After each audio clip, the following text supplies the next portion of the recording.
Aborto, La Nueva Derecha, y Agustín Laje, gracias y bienvenido a Los Vengadores.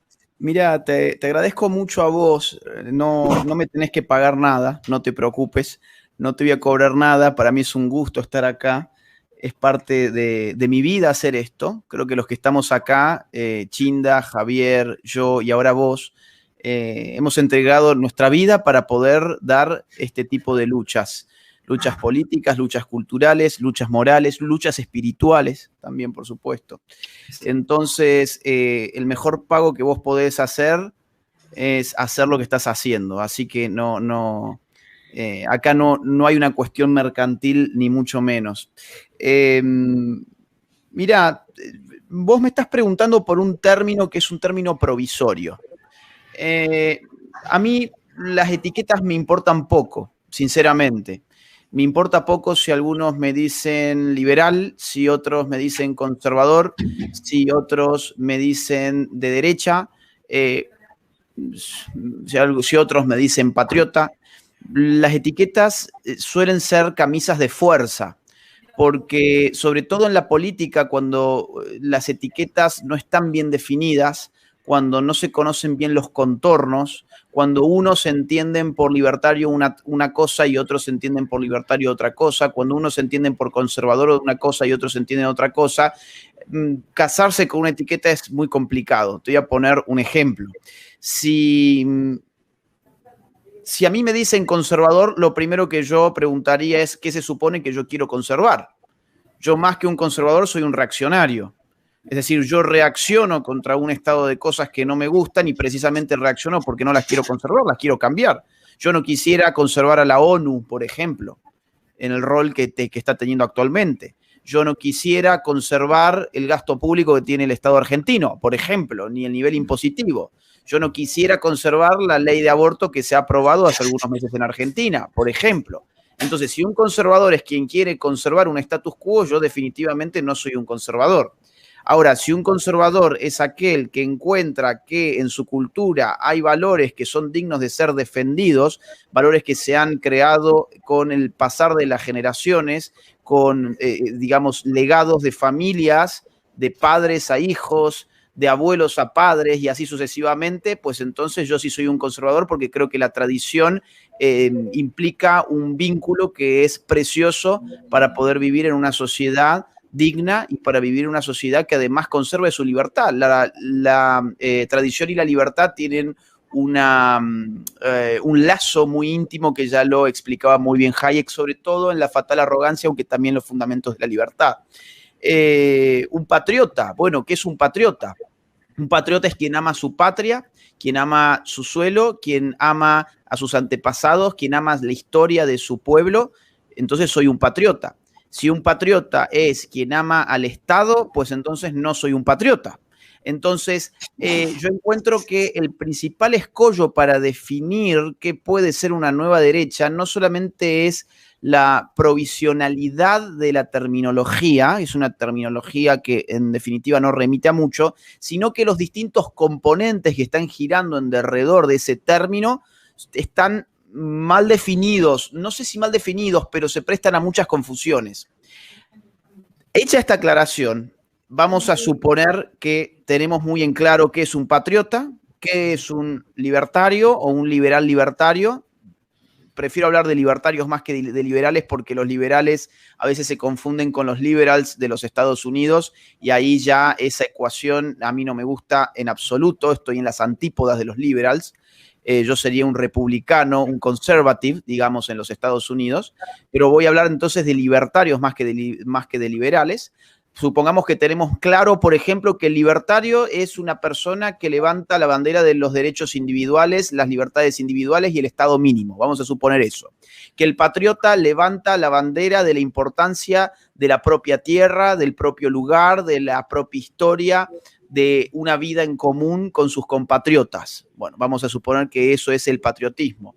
Y vamos a suponer que el conservadurismo es aquel movimiento que defiende la importancia de la tradición y de los cuerpos intermedios que se han generado espontáneamente a lo largo del tiempo, un tiempo que va mucho más allá de lo que son las vidas individuales y que, sin embargo, la civilización ha sido construida no por individuos, sino por estos largos procesos tradicionales. Bueno, si esto es así, yo creo que una nueva derecha sería una articulación entre aquello que puede unir a estos tres esquemas ideológicos, ¿sí? Donde hay puntos de contacto, no son idénticos, no estamos hablando de lo mismo cuando hablamos de patriotas, libertarios y conservadores. Estamos hablando de distintas posiciones que en un contexto dado que es el actual, yo encuentro que pueden articularse políticamente. Voy a decir rápidamente qué pienso que puede dar cada uno. Yo creo que el patriota, por ejemplo, su virtud es haber desconfiado desde siempre de los organismos internacionales y estar defendiendo, en este caso, las soberanías nacionales. Es decir, sobre nuestro territorio, sobre nuestra patria, nosotros nos autodeterminamos. Esa es una exigencia patriótica, ¿sí? Entonces, hoy, frente a la amenaza globalista, el patriotismo se levanta como una valla de contención imprescindible para lo que puede ser un proyecto de nueva derecha, o ustedes pongan el nombre que les guste. Nueva derecha es un concepto, es un término francés de Alain de Benoit, pero se puede poner el término que a ustedes les guste. X, Y, Z, me da lo mismo. El libertario, ¿qué le puede dar? El libertario tiene la virtud de conocer muy bien la economía, enriquecer a los pueblos, ¿sí? Tener medidas y políticas públicas económicas que le quitan el peso al individuo de un Estado explotador, de un Estado totalitario, que es lo que tenemos hoy en todos los pueblos. Es decir, el Estado ha venido creciendo sin parar desde la constitución del Estado moderno hasta hoy. No hemos visto, digamos, individuos más libres como la gente piensa. Hemos visto sucesivamente individuos con mayor carga del Estado. Entonces, ¿qué tiene el libertario? Una política revolucionaria. Recién Javier hablaba de la revolución. La revolución no tiene por qué, en principio, ser violenta. Han habido revoluciones que no han sido violentas y, de hecho, las revoluciones más importantes no han sido violentas. Las revoluciones que han sido violentas al revés, han recibido ahí nomás su contrarrevolución, como la Revolución Francesa. En cambio, la Revolución Inglesa, por ejemplo, que es incomparable, ya lo sabía muy bien Edmund Burke, el padre del conservadurismo moderno, fue una revolución que continuó hasta los días de hoy, básicamente. Entonces, yo creo que el libertarismo en ese sentido también es revolucionario y tiene para proponer un esquema económico que trae libertades individuales para los ciudadanos de un Estado-nación. ¿Y qué tienen los conservadores? Y los conservadores yo creo que entienden la lucha cultural cuando la lucha cultural remite a cuestiones intangibles. Por ejemplo, la problemática del género. Por ejemplo, la problemática en este momento en los Estados Unidos de la raza.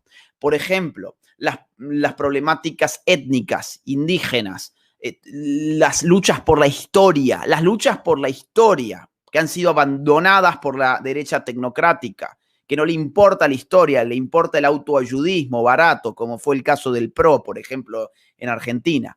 Entonces, los conservadores han reaccionado muy bien a esas amenazas, combatiendo la ideología de género, destapando los intereses de Black Lives Matter, revisando la historia y dando una lucha en estos términos. Entonces, cuando estas tres fuerzas se juntan, dejando de lado sus diferencias, que son muchas, es decir, bueno, acá hay algo súper interesante. Por ejemplo, yo, Javier, lo considero un libertario. A Chinda, una patriota. Y yo, en principio, vamos a suponer que yo sería un conservador. Bueno, acá tenés un ejemplo muy claro de lo que estoy hablando. Se dejan de lado diferencias, porque la política no es el arte de unir a los idénticos, eso se llama sectarismo.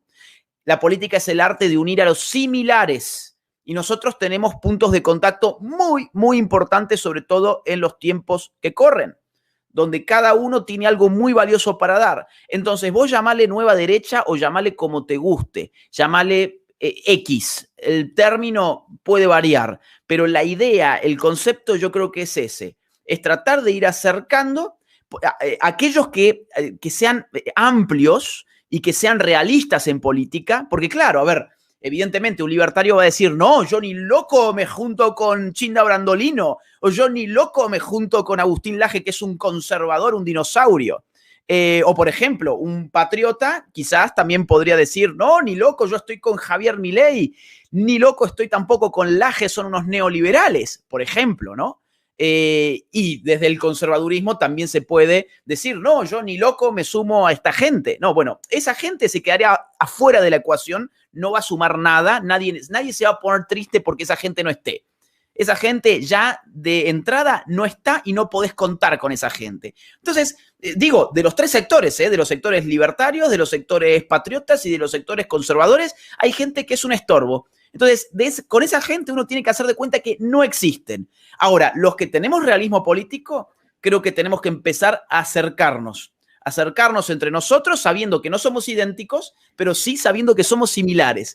Y sabiendo que somos similares, tenemos que saber que podemos hacer muchas cosas. Hay que darle vida a un nuevo proyecto. Cierro con una última cosita, muy rápida. Hubo un momento en el cual Rothbard, es decir, uno de los pensadores libertarios más importantes, líder y fundador además del movimiento libertario en los Estados Unidos, pensó que su estrategia, él pensaba que el libertarismo en los 60, 70 tenía más que ver con la New Left, o sea, con la izquierda, que con los conservadores. Eso fue un error político garrafal. El libertarismo se le llenó de hippies, se les llenó de gente impresentable, se les llenó de izquierdistas que no es que odiaban al Estado, odiaban todo principio de autoridad. Odiaban a la familia, odiaban a la iglesia, odiaban a las fuerzas de seguridad, odiaban a las fuerzas armadas, odiaban todo lo que fuese autoridad y tradición. Ahí Rothbard se asqueó tanto con esta situación, se dio cuenta de su error político y él mismo se terminó saliendo del movimiento libertario y fundando una nueva cosa que le puso paleolibertarismo. Y ahí Rothbard empezó a encontrar cómo se podía articular en lugar de con la New Left, que fue un grave error, se empezó a articular con los sectores paleoconservadores. O sea, no los neoconservadores que son estatistas, sino los paleoconservadores que tienen muchísimo en común con los libertarios. Y ahí empezó a formarse todo un movimiento que si ustedes ven los artículos de Rothbard de los 90, la política populista, sí, populista, de Donald Trump, la política populista de Donald Trump es enteramente rothbardiana. Y más aún, espero que no se ofenda Javier con lo que voy a decir. Javier es, digamos, la derecha populista, es el libertario populista en Argentina. ¿Por qué? Porque es popular. Porque es popular y porque el tipo le ha llegado a chicos, que incluso chicos de clases medias bajas y de clases bajas, que ahora entienden de economía porque un tipo popular les llegó a despertarle de el mito socialista, de la siesta, de la eterna siesta socialista. Entonces, dejemos de tener, y cierro con esto, porque si no me voy por los mamos, pero dejemos de tenerle miedo también a lo popular. Dejemos de pensar como la vieja derecha, que era aristocrática, que era de nariz parada, que era de barrios caros, que solamente se juntaban a tomar whisky y a fumar habanos. Dejemos eso de lado. La derecha hoy es popular. El establishment hoy es izquierdista. Nosotros somos populares porque nuestras causas le llegan al público que tiene sentido común, que viene de las distintas clases sociales y que tienen problemas concretos y problemas reales. El público normalmente no quiere abortar a sus hijos, el público normalmente no quiere que a sus hijos les estén adoctrinando con propaganda LGBT en los colegios, el público generalmente no está dispuesto a pagar impuestos que son explotadores. Entonces, pongamos en común todo esto. Hagamos una fuerza en ese sentido y nos acerquemos a los sectores populares. Yo les aseguro que incluso las clases obreras nos van a escuchar mucho más a todos nosotros que los que lo escuchan a los zurdos, que solamente se han vuelto una recua de imbéciles universitarios que no tienen ningún contacto con la realidad. Así que yo lo dejo acá. Giancarlo, te agradezco el tiempo. Agustín, muchísimas gracias. Javi, tu micrófono está ya. Un segundo, por favor. Sí, claro. Quiero señalar que estoy infinitamente agradecido por la definición que me regaló mi querido amigo y hermano Agustín Laje. Es decir, estoy orgulloso que haga esa analogía con el Rothbard sabio del final, que el Rothbard paleolibertario, que además habla de el libertarismo popular. Es decir, el pensamiento liberal que llega a todas las capas sociales. Porque esto es muy importante. Un conjunto de imbéciles en Argentina, ¿sí?, que te llevaban a cabo la defensa del liberalismo durante esa época dorada y oportunidad única que fueron los 90, consideraban, y esto además lo han escrito explícitamente, que en realidad era fatal y era aberrante y horrible lo que yo hacía porque estaba llevando el liberalismo a las masas. Porque el liberalismo tenía que ser para un ambiente universitario y para una élite. Y son esos mismos, digamos, repugnantes los que han hecho que el liberalismo se convirtiera en una vergüenza, en que las reuniones de liberales hicieran que un ascensor quedara grande. Y encima son esos después los principales tiradores de piedra. Es decir, esos que hicieron de ser liberal una vergüenza, encima después critican. ¿Sí? Entonces, y esto además hasta han tenido el tupé de escribirlo. O sea, que no es que lo han dicho al pasar. Entonces, me parece, digamos, además, o sea, agradezco infinitamente, digamos, la reflexión de Agustín, porque de hecho, hace unos días atrás, o quizás ya un mes, digamos, en la cátedra de Philippe Bagús, en la Universidad Rey Juan Carlos, donde está la maestría en economía austríaca que dirige Jesús Huerta de Soto, me convocaron a hablar porque justamente, digamos, cómo se daba esta batalla. Y justamente una de las líneas era meterse en el ruedo y hacer popular al liberalismo. Así es que quiero que sepas, querido Agustín, que aun cuando este tema no ha sido parte de nuestras charlas, me siento absolutamente honrado con que me hayas dignificado con una definición de Rothbard, que además no solo adhiero, sino que además es lo que estoy tratando de hacer, que después el resultado podrá ser bueno o no, habré sido capaz o no, digamos, podré o no, no sé, o quizás lo sepa hacer o no, lo que fuera.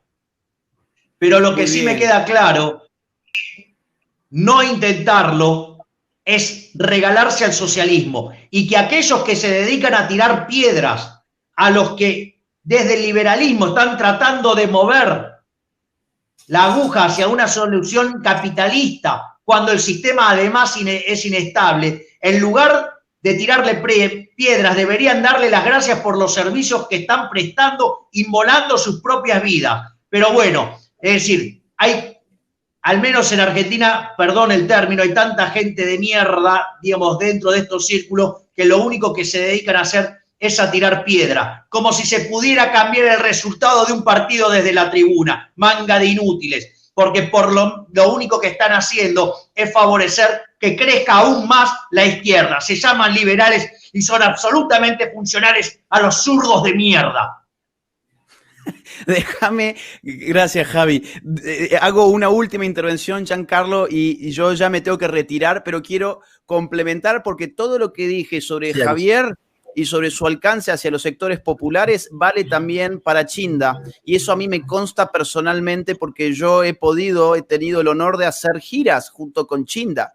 Y a mí me consta que el movimiento Pro Vida, por ejemplo, que Chinda ha liderado en Argentina, no es un movimiento que esté especialmente compuesto por las capas altas de la sociedad argentina. Al contrario, cuando se han hecho encuestas de opinión y se han, digamos, desagregado las respuestas en términos de ingresos económicos, se ha visto que las clases más altas de Argentina, en un 70-75%, están a favor del aborto, mientras al revés, en las clases más bajas, un 75% está en contra del aborto. Y bastaba ir a las movilizaciones de la derecha reaccionaria que no quería aborto legal, seguro y gratuito, y uno, ¿sabés con qué te ibas a dar? Con los sectores populares, con gente de la Villa 31, con gente de distintas zonas en el caso de Buenos Aires, de zonas, digamos, pobres, y también lo mismo me ha pasado a mí en Córdoba, pues yo he estado en ambas marchas, también en las de Córdoba. Gente muy humilde, ¿saben por qué? Porque los pobres no quieren matar a sus hijos.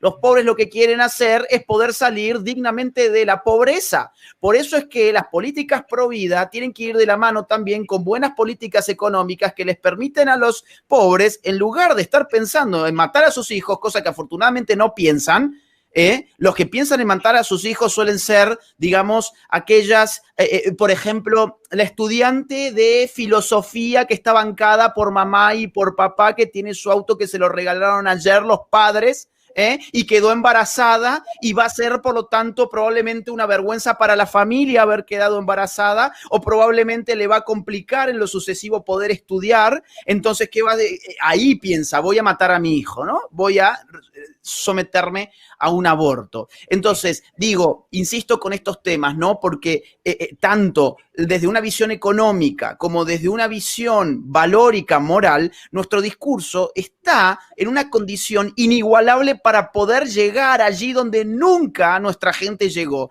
que es a los sectores más populares. A los sectores populares que han sido perdidos por las izquierdas, porque la izquierda hoy se reduce en universitarios mantenidos generalmente o por los padres o por el Estado, se reduce a funcionarios parásitos del Estado que viven desde que tienen memoria de un sueldito estatal, se reduce a periodistas bien acomodados y se reducen a fundaciones financiadas por fundaciones extranjeras. Eso es la izquierda, o sea, eso no es el pueblo, eso es el establishment. El pueblo está en otro lugar y en este momento una política populista de derecha debiera ponerse como objetivo conquistar a ese pueblo que no está siendo representado, porque lo único que se le está ofreciendo es hablar en lenguaje inclusivo, matar a sus hijos y la banderita LGBT, ¿sí? Así que, bueno, tenemos muchísimo trabajo por hacer y condiciones realmente que son interesantes para dar esta lucha. Giancarlo, yo te agradezco, tengo que pasar a otra entrevista que me habían pedido ahora para la siguiente. Un abrazo a todos, Mamela, que no puedo interactuar con vos. Saludos, Chinda, un abrazo gigante. Javier, un abrazo, viejo, gracias por todo, por todo lo que están haciendo todos, chicos. Abrazo. Giancarlo, Javier, Mamela, Chinda, abrazo gigante, gracias. Adiós, Capitán América.